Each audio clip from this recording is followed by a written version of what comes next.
Hey everybody, welcome back to the channel. Well, today we're going to jump in and take a look at the Trick or Treat Lane display part 6. And this is going to be section number 3. So we're going to talk about the design, how we kind of set it up. It's going to be the curve piece. You've seen a whole tutorial on that again, so we won't waste a whole lot of time. But I do want you to see it before we get too far down the road so you can see what it looks like. So with that, let's jump off the tripod and take a look. Okay, so you can kind of see section 2 back over here, and section 2 is obviously done. You saw the video on that.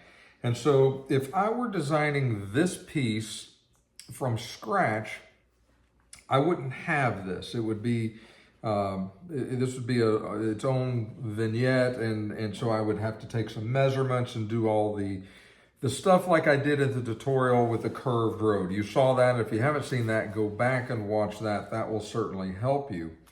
But since we have this piece, and it fits up like this because all of these are going to be modular in sections that are going to fit together, really I just need to carry the theme through here. So there's really not a need for measurements.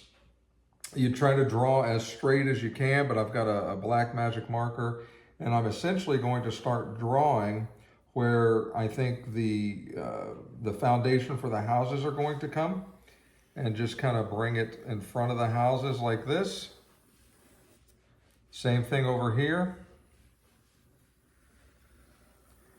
And then I'm going to carry the sidewalk around at the same distance and keep it about the same distance, roughly 1.5 inches or so, and see what that looks like, and then we'll make changes as needed. So really, that's how I envision this is going to work. Now, I told you in the earlier video that some of the houses would not fit the original way, like the Glares and Stairs house was originally down here, was where it was designed to go, but because of the size difference between the cemetery house, the mummy house, which now sits here, and the Kraken house, all of that would not fit here and still have enough room for a road and a sidewalk.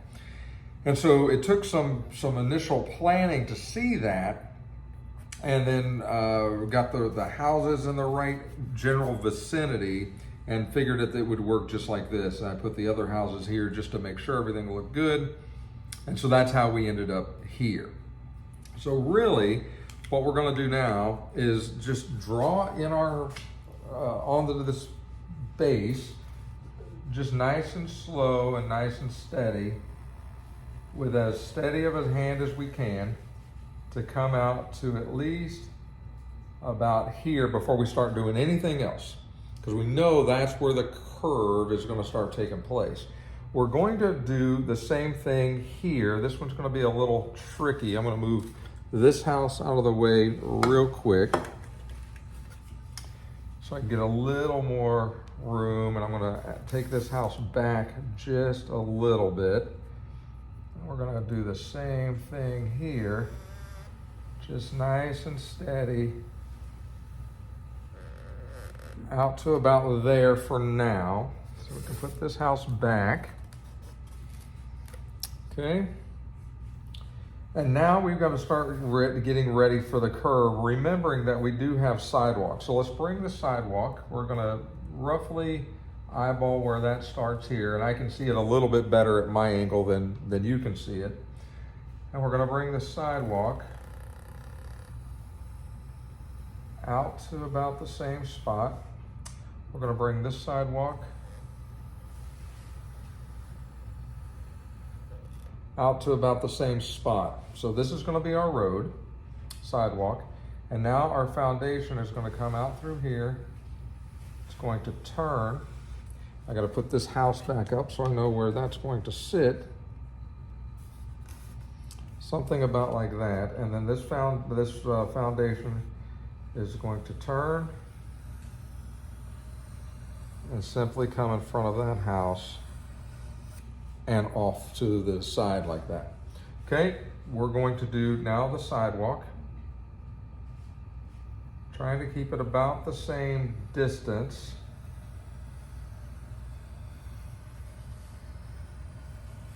roughly. It's just going to be a rough guess. We may have to go a little bit bigger. And then I want the road to remain the same. So I want the road to remain about 3 inches all the way around. So I'm going to bring the edge of this sidewalk first to kind of keep the distance between the road, and then that will dictate everything else as far as how far I bring the foundation of that house. Hopefully that makes sense. If I were to bring the foundation of the house here now and then put the sidewalk here, that may be a 6-inch road down here, and we don't want that.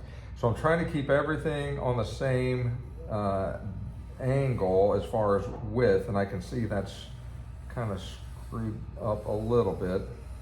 That looks better.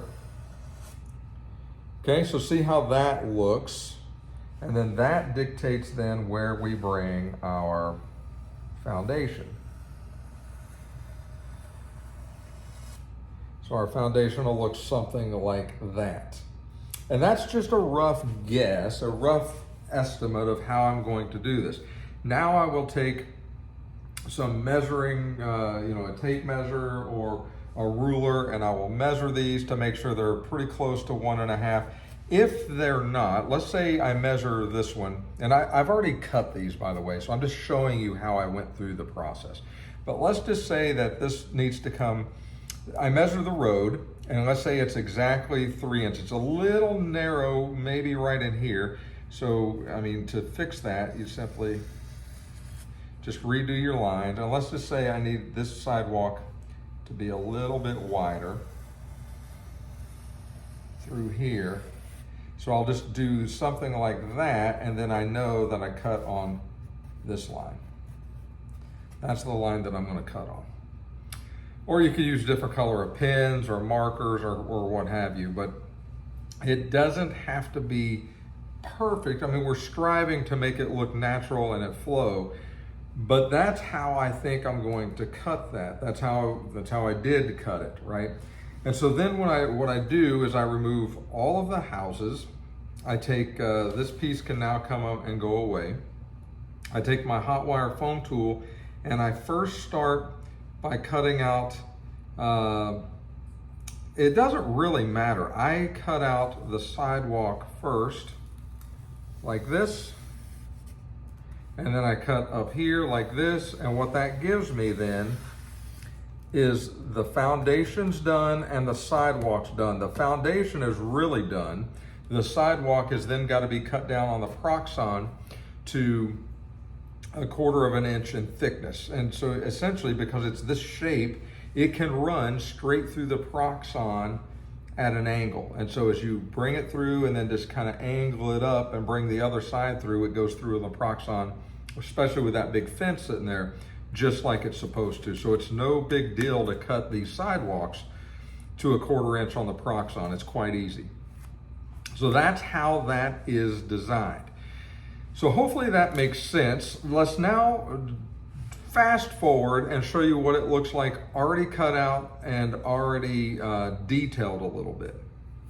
Okay, so the base is done, and you can see the road is also done and detailed. Now, to make the road, I went a little crazy because it is a curved road, and I wanted to make sure you couldn't see anything under it other than the road.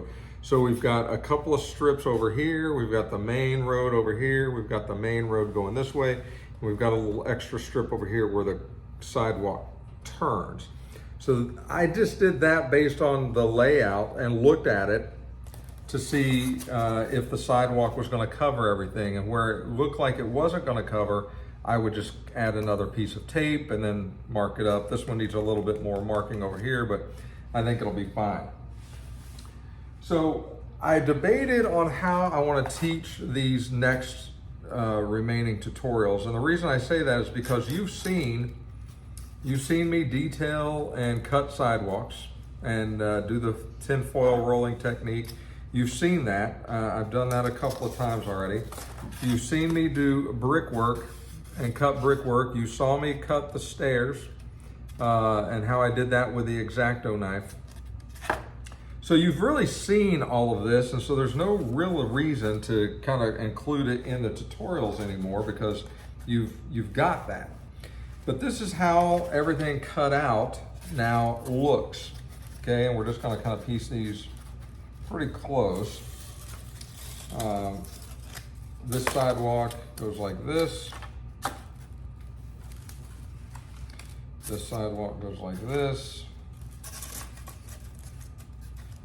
And they will lay flat, obviously, once they're glued. But then when you start putting everything together, trying to line it all up with everything the way it's supposed to go, it starts to look like this.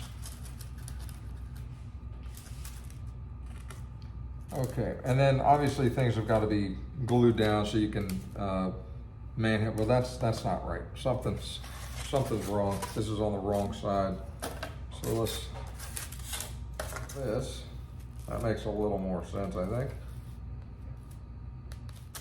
Okay, so something about like this is what we're looking like now with everything together. Obviously, it'll be a lot easier to work with once everything is glued down and painted and so on. So that's how that's starting to look now. And then you can see the houses as we bring them back on one by one. I've traced around the houses as well.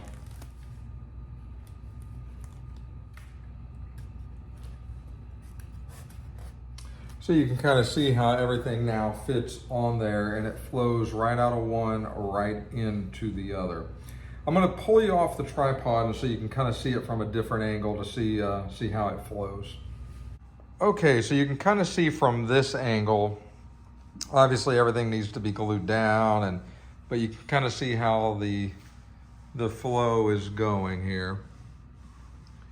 And so this will flow right into the next street. There is quite a big gap there that will need to be, kind of is what it is at that point. There's not a lot we can do about that. Those bases are as close as they're going to get. So there'll probably be a figurine sitting right across there to hide that gap. And then we come down through here and everything then takes a turn in this direction here, if this will follow me. So there, you can kind of see how that is starting to look. And so that will be the third installment of 4 of sections for this trick-or-treat lane display. Okay, well, hopefully that makes sense. And again, I don't want to be repetitive in the tutorials that I do. You've seen me paint the dark, the flat black, the dark gray, the light gray, and then the white. You've seen the wash afterwards. You've seen the road. You've seen the sidewalk. I mean, you've seen all of it. You've seen me do the grass in numerous tutorials. And so I don't really think anybody's going to benefit from seeing that. I wanted to show you the design of it and how it incorporates. You have to use one section to go into the other section if you're making a multi-section display. It's very helpful to do that, as hopefully that demonstration illustrated. But I want to be mindful of your time and mindful of my time as well. So I think this hopefully will give you enough information to go forth and conquer a multi-level or multi-section display. And so what I'm going to do then off camera is decorate it up. I'm going to get the grays and the whites and all the other colors on it. I'm going to add the grass, get everything glued down, and then we're going to come back and take a look at this one when it's very close to being done. And so that'll be in another few days. We got that to look forward to, and that'll be the third section done. And then we're off to the fourth section, which I'm looking forward to, but it should be fairly simple. In the fourth section, it's going to have one trick-or-treat lane house, one church, a gate for a cemetery that has lights on it, and a pumpkin patch. So should be pretty straightforward on that particular piece, but it'll have some dynamics as well. It'll have some sand on it, some grass on it, and we'll get to all that in section 4. Let's finish first section 3. So, hey, like always, if you've liked this video, make sure you click the like button. And if you haven't subscribed to the channel, please consider doing so. It certainly helps the channel to grow. It helps me out personally, and I appreciate every single subscriber that I have. And then also, if you know somebody that likes these videos or would like this sort of a genre, please share it with them and let them see what it is that we do here as well. So until next time, take care of yourselves. We'll talk again real soon.